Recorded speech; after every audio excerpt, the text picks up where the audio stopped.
Hey everyone, my name is Derek. I'm a sophomore in California. Since it's a new year, it's only natural I try something new. So I decided I should start podcasting. Not only because I have so much to say about last year, but also because I feel I need to improve my public speaking skills for the future. I've done countless presentations and speeches, and I'm still absolutely terrified to record this right now. I decided going right in and doing a podcast like this was the best way for me to learn. Being young, I am quite inexperienced, so obviously I can't use expert level knowledge when I'm talking here, but I still feel that my opinion could be important, so I'm doing this anyway. I mean, the vast majority of my life lessons were taught by Naruto. I watched it when I was young and easily influenced. It also built my mindset, which is why I think positively the way I do. I might not be the smartest or most experienced person, but the internet was built for sharing ideas, so that's why I'm doing this. 2020 has been quite the year, and I want to talk about it. I also recently watched the Death to 2020 documentary on Netflix, and while I wasn't inspired by the film to do this, as it only came out less than a week ago, it's very similar to the kind of thing I'm going to talk about today. It's a comedy, so you can watch it if you want to and you like that kind of stuff. Documentary shared a lot of the ideas I have. It was really uplifting and reassuring to see that I was not the only one who had certain feelings and ideas about this year that seemed controversial. What did inspire me, however, was Greta Thunberg's speech way back at the start of the year, which demonstrated to me the importance of youth voices. So, following her example, I wanted to make something for the new year and tell people what I had to say about certain topics in this commentary on the wild and quite impactful year of 2020.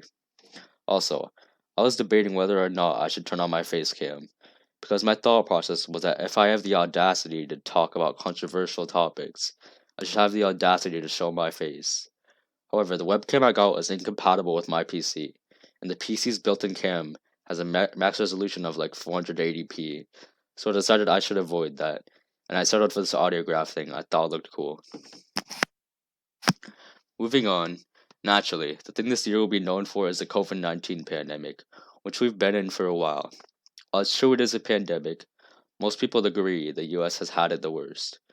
The US has almost 20 million cases as of now, almost double the country with the second most cases. I'm not saying this is unfair, but the reason this is because we handled it in a very ineffective way. Being a student, I'm always looking for ways to learn. It's pretty much a habit and my job. So, going into the pandemic, I tried to adopt the mindset to view it as not only a problem, but also as a learning opportunity. One motto I've always lived my life by is the idea of equivalent exchange, which states that to gain something, something must also be lost. For example, World War One. It was an awful event in history. Millions died in gruesome battle, politics in Europe were in disarray, and diseases spread like a wildfire after the war. But looking back in hindsight, each bad thing that happened had a positive counterpart.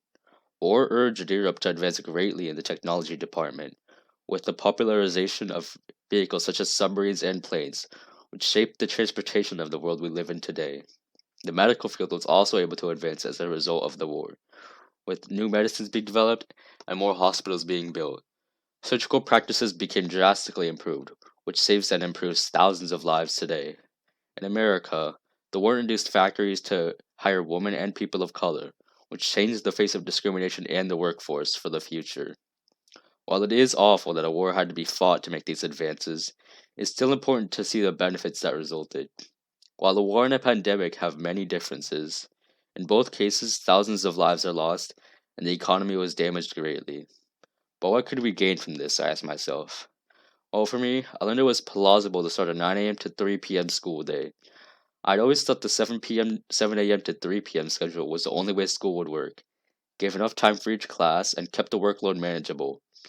When the switch to online learning was implemented, I realized almost instantly that the new schedule was an improvement. It started 2 hours later, giving students extra time in the morning they desperately needed. The Healthline website stated that about three-fourths of teens are unable to reach the recommended amount of sleep each night of about 8 to 10 hours.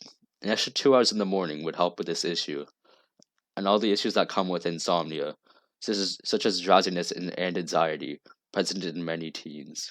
Personally, the later schedule has helped me relieve the stress and anxiety present in the mornings that an early schedule made. I now have time to make a better breakfast, study for tests, and go for a jog in the morning, which was impossible before. All these morning activities help me feel more awake and happy, and I also perform better in school. And I wouldn't have known that was possible had it not been for the pandemic. I knew I needed that extra time, but I always thought that the schools would never make that change. But the pandemic gave them the push they needed. Another good thing many found during the pandemic was how to utilize the stock market. Naturally, with the crisis, the stock market crashed due to economic downfall.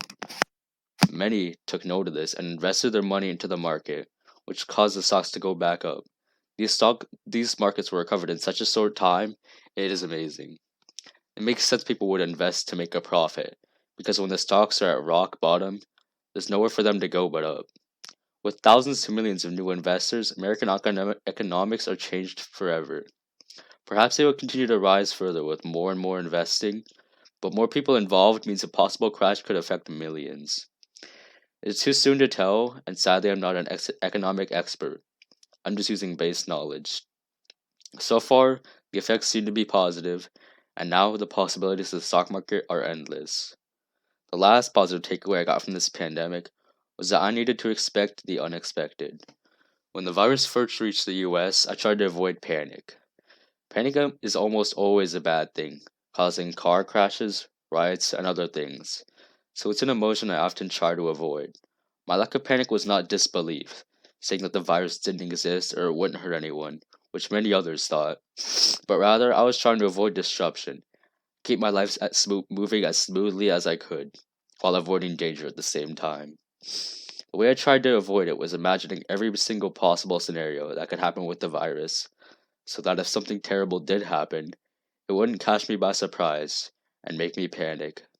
However, people surprised me. In the first week or so the virus reached the US, an odd problem occurred. Toilet paper was running out of stock across the country. It amazed me how such an odd problem would arise as a byproduct of the pandemic. People panicked and decided to stock up on resources because of their first contact with a quarantine, which they had no idea would be like. It gave me 100,000 hours to think about the possibilities of the pandemic, but running out of toilet paper would never cross my mind. In the future, if a crisis that forced people into their homes,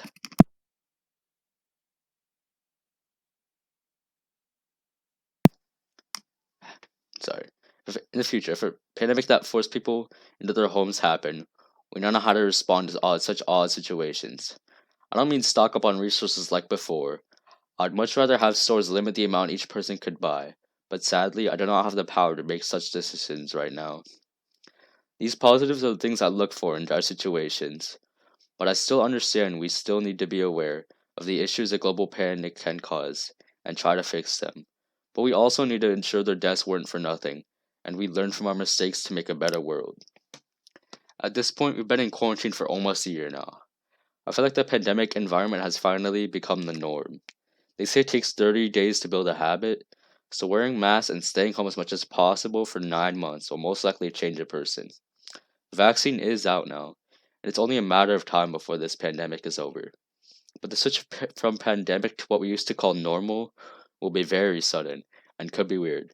This long-term normalization, also called the Dunning-Kruger effect, which was found during a study that showed the lower the IQ of a person, the less problems they believed they had. My explanation for this effect is that there's a point where someone is too dumb to realize their mistakes. A slightly smarter person knows what their mistakes are, but lack the knowledge of how to fix them. I believe I fall into that category. And the most intelligent people are able to identify almost all their mistakes and come up with viable solutions quickly. In terms of the pandemic, we're at the stage where mistakes themselves have been normalized and we don't know what they are. If someone didn't wear a mask the whole 9 months so far, over time, people get used to seeing it, and they care less. Normalization could be a good thing, such as normalizing laws that could benefit society. But normalization could also be harmful when problems are normalized, and nobody bothers to solve them as a result. One question that has grown on my mind is this: should we fight the virus or accept it? It sounds apathetic, but hear me out. In March 2021, this pandemic will have lasted a year. We're now on our second lockdown, and while most of Europe and Asia are virus free enough to host concerts, this raises the question: is fixing the virus possible in America? Are we that different from other countries? I mean, our models of freedom can be twisted to justify not allowing safety regulations. If we accept the virus as the norm, we can resume our daily routines, letting people have their jobs back and letting people socialize again, at the cost of a few bodies a week. Will it be worth it? Someone else is going to have to make that decision. I'm just the one who came up with the question. If the decision is made to resume daily life at the expense of people getting sick every week, we'll have gone full circle in a way. At the start of the pandemic, many were under the impression that if we ignore the issue, it wouldn't affect us. Will we have made any progress if we make that decision to ignore it? I don't think so. Even if the vaccine that just came out solved this pandemic with ease, the question still remains if a country threatening problem arises in the future. Moving on, one thing I've always pondered is the effect a crisis has on people. Namely, I can't figure out whether hard times separate people or bring them together. Me being only 15 years old, this is the first textbook worthy crisis I have witnessed in my life. Right now, the country feels divided because of the pandemic. There are two extremes: people who refuse to wear masks, then there are people who haven't left their homes since March. I try my best to stay in the middle, or take the positive aspects of both sides and apply them to my life. This mindset has made me such a better person since I adopted it, but many lack this mindset, which causes divide and radical beliefs. I wish I had been alive to witness the 9/11 attack, another recent textbook worthy crisis in America. Many say that the nation was united the strongest it's ever been after a while after the attack. But why is there a contrast between one crisis dividing a nation and another uniting it? If I had been alive then, I could note the differences in an environment and mindset of America that created these contrasts, and I intend to ponder the answer further. Okay. The discussion of politics is often avoided, because in modern times, talking about them causes not much except arguments. It's made worse when minors like me try to talk about them. I agree people my age and lower are the least involved with political matters. We don't have to worry about going to war, paying for taxes, voting, or anything else that matters in politics. I thought they were taboo to talk about at this age, but my mind changed recently. You see, there's this app called TikTok that almost every teen with a phone uses, including me. It's supposed to be a place to share funny videos, but time has let it evolve into a cesspool of arguments and politics, which makes sense. After all, posting a video on there is an easy way to get hundreds, thousands of people to see your opinion. And politics also draw lots of drama and attention, which most teens desperately want in their life. It seems bad, but that app is actually why I'm even comfortable with making this kind of podcast. I thought only people in the political field could have an opinion shared among hundreds, but that app has taught me that the average person has a lot to say about controversial topics, and sometimes their statements are worth hearing. I learned a valuable lesson that feelings should not be ignored. In sixth grade, I think, I went on a week-long field trip to the woods. Us being kids, the adults tried to teach us life lessons along during our stay. One activity that really stuck with me went like this. There are two groups, each with their own rules and goals. One group had an object, like a spoon, I think, and they're instructed to keep it in their possession at all costs, without touching the other group. The other group wasn't directed to steal the spoon, and could only do so by attacking someone who had a spoon. It took trial and error, but the two groups managed to find a way to exchange the spoons without anyone getting hurt. It's a simple activity, but it was the execution that really mattered to me. In terms of politics, if a government makes a policy that goes against your beliefs or hurts your feelings, no matter how many people support the policy, it should still be fought because the government's job is to make as many people comfortable and safe as possible. However, just as I said every bad thing has a positive counterpart, the opposite is also true. On social media, it's easier than ever to mold an innocent mind into a radicalized one. Ideas can be spread more quickly than ever, and peer pressure is also a factor online, especially with minors like me. I avoid becoming a radical believer at all costs, and I want others to do the same because radicals picking sides divides the country. I can't vote, meaning my influence is limited, so I do this to spread my voice. With 2020 being an election year, and the odd factor that is coronavirus being introduced, politics were a large part of this year, more than others. I'm going to try and be as unbiased as possible. Therefore, I'm not going to talk about who you should vote for or what should have happened at the election. The election is over, and I always try to just make the best of the result. First off, I'll discuss Trump and why he lost. I think Trump has an issue grasping the responsibility of that a president needs to have. The most obvious example is his failure to handle the pandemic effectively. Insufficient precautions were made, such as masks being understocked and social distancing laws not being clearly explained. In supermarkets, the arrows going several directions were confusing. It did not promote social distancing very well. His failure to be a responsible president reached its peak when Trump himself was diagnosed with COVID, which displayed to the country that after several months of handling the pandemic, even the president was not safe. On the positive side, Trump was a good businessman, and many jobs were opened under his rule, but the quarantine nullified his work when it destroyed thousands of jobs. If I was to summarize Trump, he's an effective businessman, but not a responsible president. For Biden, the other candidate, the issue most people notice with him is his age. The ripe old age is 78. Biden is just now being elected, and it is unknown how he will deteriorate over the next 4 years, or even die.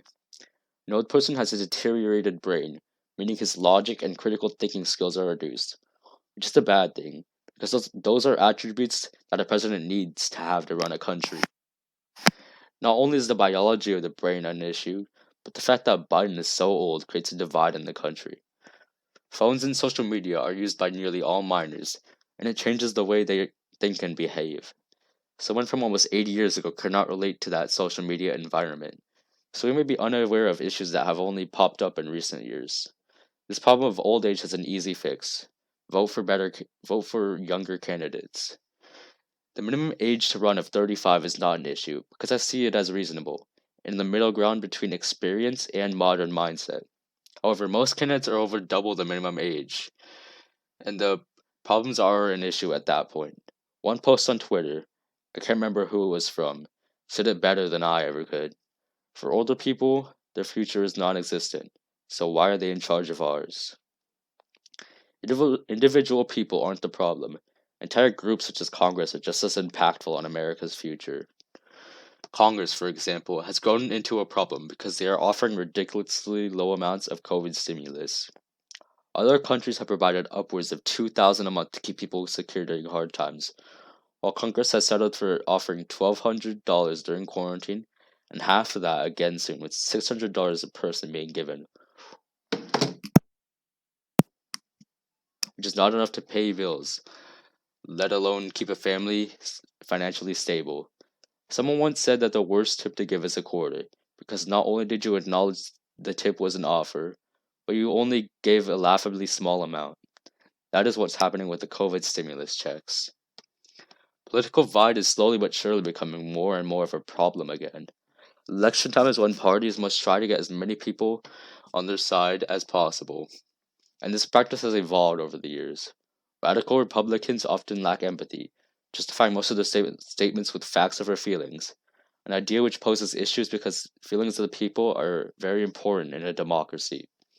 On the other hand, with radical Democrats, they value feelings too much and often lack logic with their statements. Keep in mind that I'm only talking about radical beliefs, when a middle ground is not met and the extremes of a mindset are adopted.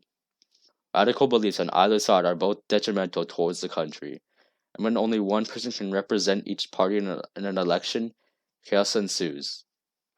The way to aid this issue is quite simple, and was already suggested by none other than George Washington.